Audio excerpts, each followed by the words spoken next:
Niger experienced a coup in the last week of July 2023.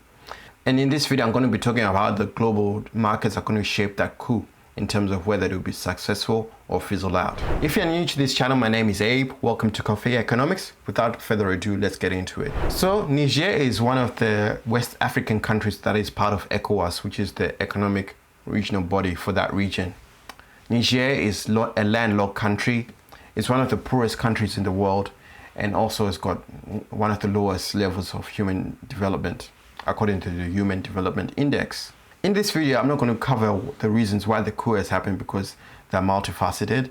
They include security issues, ethnicity, and the like. But one thing I do want to cover is how different trade partners within that region and globally are going to shape that coup. It could be something that could be a proxy war or end up being a greater war within that region. So Niger exports a couple of key things that people need to be aware of. Niger is a major exporter of uranium. It's got one of the biggest deposits of that mineral. Niger is also part of the Francophone nations in that it was a former French colony and uses the CFA franc, which is a very controversial currency within that region and also globally. In addition, Niger also has oil resources and was on track to become a net exporter of oil. Finally, as well, Niger is also really reliant on domestic agriculture to support its food security. So those are one of the key issues Niger faces. So Niger is surrounded by some interesting countries. We've got Burkina Faso, Mali, Guinea, who have experienced the coup. So Niger is kind of one of the countries that have joined this trend of seeing coups within that region. On the other side, we've got Nigeria, which is a major player in terms of its economic contribution to that region. An interesting fact as well is that the countries that have had coups happening, so the Malis, the Guineas, and the Burkina Fasos, are part of the Francophone nations, and there's been this pushback against France having any influence within those nations.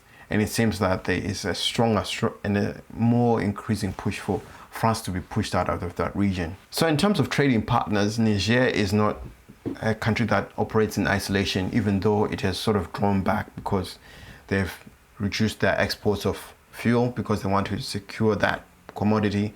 They've reduced exports of agricultural products because they want to secure that commodity. And because of this coup, uranium is no longer going to be exported out from Niger. And Niger is generally a net importer of goods and services, so in terms of its food and other needs, because it doesn't produce enough. Interestingly, Niger does not have, because it's landlocked, it does not have a port, so it relies on its neighbors to import goods and services. And one of those major ports of getting goods and services into Niger is Nigeria. And Nigeria said they are not going to support this coup, they're not going to support this leadership change, and they've decided to put sanctions on the Niger. Nigeria wants to stop democracy being taken out of countries like Niger and the like. Niger has some key export partners. Unsurprisingly, France is one of those partners, and we have also the US also as a part in terms of trade with Niger. An interesting factor is also that even though Niger trades with France and US, China is also involved, Nigeria is also involved in that trade. An outside factor that people need to consider is that Russia has had a plate in this Niger coup, of course, through the Wagner Group and other associates. So even though the ECOWAS countries have made a strong push to try and stamp out this coup and reinstate the Mohamed Bazoum as president of Niger, there's going to be some interesting geopolitical dynamics happening here. So we're going to have France and US going to be supporting, I believe, ECOWAS in terms of removing the coup leaders and reinstating the previous president. But then again, we've also got countries like particularly Russia who see this as an opportunity to grow their influence in that region. And also with Mali and Burkina Faso pushing that support for Niger, it's going to be an interesting dynamic because however Niger gets the support it needs in terms of making sure that people have the goods and services that they need to see this course as something for positive change, will all depend on how this economic trade system plays out, because now it's all being upended by this coup attempt. Whether France will push back because it's got a lot of interest in there because of uranium mining, and also the oil producers who have got their stake in that country are not going to just lie down and take this they want to see that their assets are maintained and preserved. So they will be pushing for anything that will make this coup become something that does not become successful and take hold over the next couple of months. If they can stamp it out, they want to stamp it out quickly. So Nigeria and other countries in the Western African countries that are who have not experienced a coup are pushing for a change in the way they do this.